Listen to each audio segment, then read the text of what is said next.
Hi, welcome to this demonstration of queen rearing. I'm Marla Spivak, Extension Entomologist at the University of Minnesota. We're going to show you how to rear your own queens so that you can perform your own stock selection, and if you choose, end your reliance on queens from regions where Africanized bees will survive. The techniques we'll show you are based on the Doolittle method.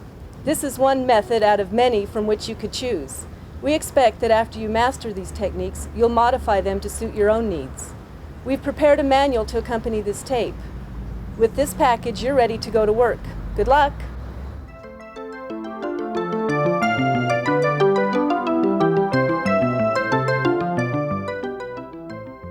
Seven to 10 days before you're ready to rear queens, set up a finishing colony.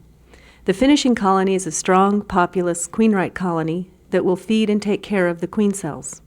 It should always contain 3 to 4 brood boxes and be on the verge of swarming, therefore ready and willing to rear queens. You'll manipulate the combs in the finishing colony so that the queen is below a queen excluder. Frames containing eggs and young larvae are placed above the excluder. The queen cells are placed near the young larvae where nurse bees will feed them.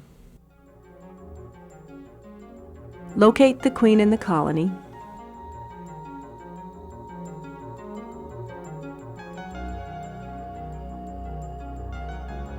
Temporarily place her in a cage. Place the cage on top of the frames of the second box. Go through each frame within the 3 to 4 boxes of the brood chamber and arrange them as shown in the manual. The bottom box should be filled as much as possible with honey, nectar, and pollen. The second box should contain frames with empty cells and brood that is just about to emerge. This will provide space for the queen to lay more eggs. Place 2 to 3 frames containing honey, nectar, and pollen toward the edges of the box. Release the queen and place a queen excluder over the second box. The third box should contain only 8 frames, so you have room to place a frame with queen cells.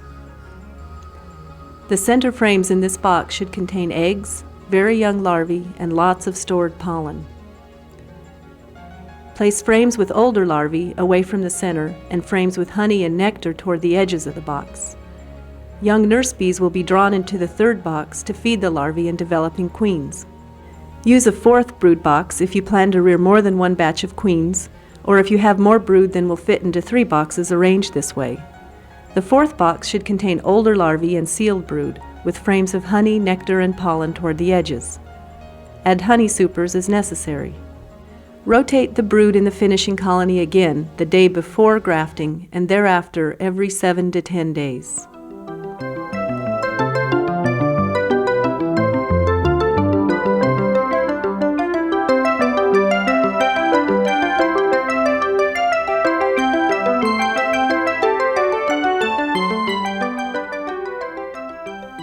Four days before you want to graft, confine the breeder queen in a cage on an empty, dark brood frame. You will be rearing queens from these eggs, so make sure the colony is large and has adequate nectar and pollen.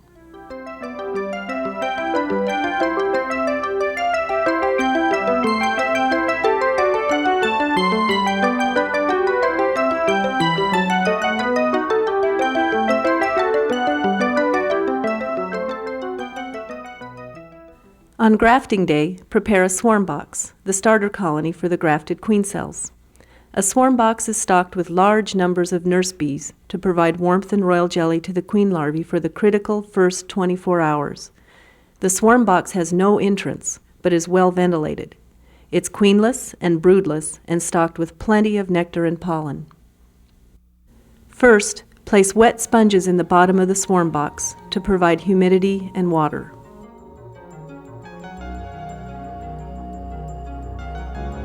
Then, place 2 to 3 frames of fresh nectar and lots of stored pollen in the swarm box.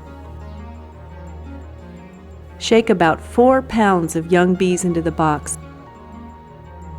You'll need to shake from 8 to 10 frames of bees off unsealed brood frames to ensure adequate numbers of young bees. Be careful, don't shake the queen into the swarm box. It may be helpful to set up a colony exactly like the finishing colony to complete this part of the process. Quickly close the lid. Place the swarm box with nectar, pollen, and young bees in a cool, dark place for at least an hour before adding the grafted cells.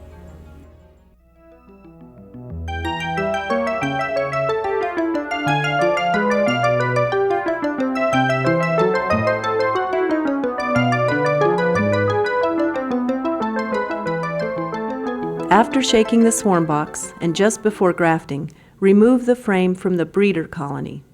This frame should now contain very young larvae, 12 to 24 hours old, that have just hatched from eggs and are floating in large quantities of royal jelly.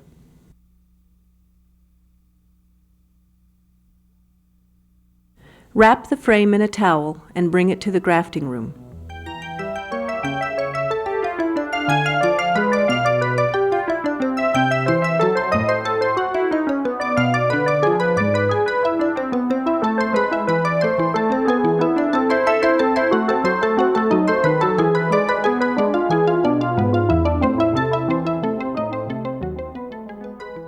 Grafting can be done anywhere.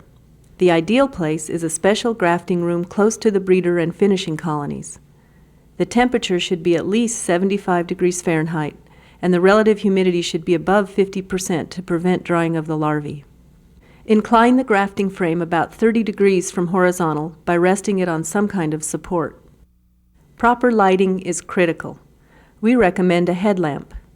Make sure you're comfortable, relaxed, and unhurried, and have a grafting tool you like. The queen cups you use should be cleaned and polished by a strong colony of bees before you graft larvae into them. Lower the grafting tool into a cell containing a 12 to 24-hour-old larva that is floating in a large amount of royal jelly. The larva isn't much bigger than an egg, and it's slightly curved. If the larva is noticeably bigger than an egg, it's too old. Gently scoop the larva out of the cell by lowering the tool beside the wall of the cell and slipping it sideways under the larva in royal jelly. Try to lift out some royal jelly with the larva. Gently place the larva directly in the center of the queen cup. Roll the tool slightly so the larva slides off, and be sure to place the larva in the cup in exactly the same position you found it. As you graft, hold on to the cup into which you are going to graft. This technique helps you keep your place. When you've grafted all the cells on one cell bar, check each cup to make sure all the larvae are the same size and placed in the center of the cell. Regraft non-uniform cells. Cover the cell bar with a warm, moist towel. When you've finished grafting, insert the cell bars into a frame adapted for holding them. Don't jar the cells. 2 to 3 cell bars can fit into a frame, and 60 to 100 cells can be grafted and placed in a swarm box at a time.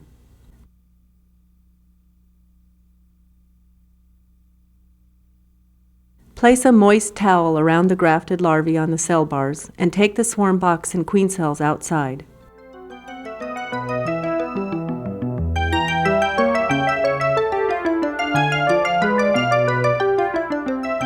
Sharply wrap the swarm box on the ground to knock the bees to the bottom of the box.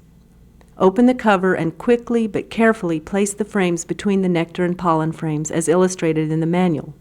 Don't worry if some bees fly out. Place the swarm box indoors in a cool, dark place for 24 hours.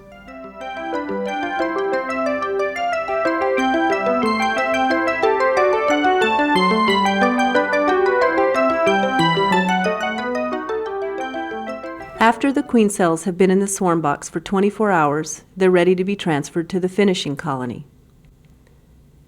Bring the swarm box to the apiary without jarring it. Open the finishing colony down to the 3rd box. Open the swarm box and remove a frame of grafted larvae. Gently brush off the bees. This is what the queen cells look like after 24 hours in the swarm box. Separate the middle frames and place the queen cells between frames containing eggs, young larvae, and pollen. If you've grafted more than 60 cells, put the remaining cells in a second finishing colony. Place a pollen patty over the queen cells before closing the colony. Return the bees and nectar pollen frames from the swarm box to the colony from which they came.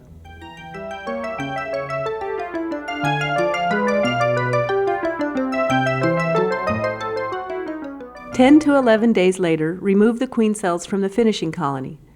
Gently pull out the frame containing the cells and brush the bees off the queen cells with a soft bee brush. It's crucial to keep the queen cells in a vertical position. Don't tip or jar the cells or damage them with the bee brush. Pick only the best queen cells, those that are uniform in size.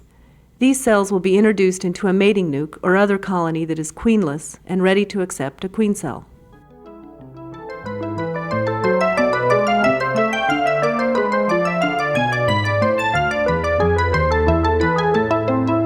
Carry the queen cells to the mating yard in a protective holder. A small cooler fitted with a styrofoam or foam rubber block with holes to hold the queen cells works well.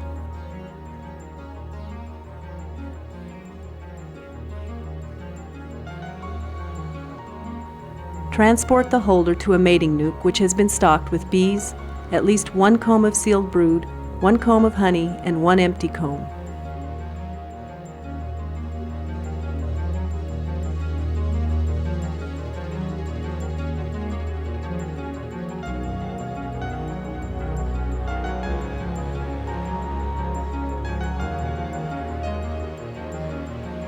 Gently press a new queen cell into the comb containing the sealed brood.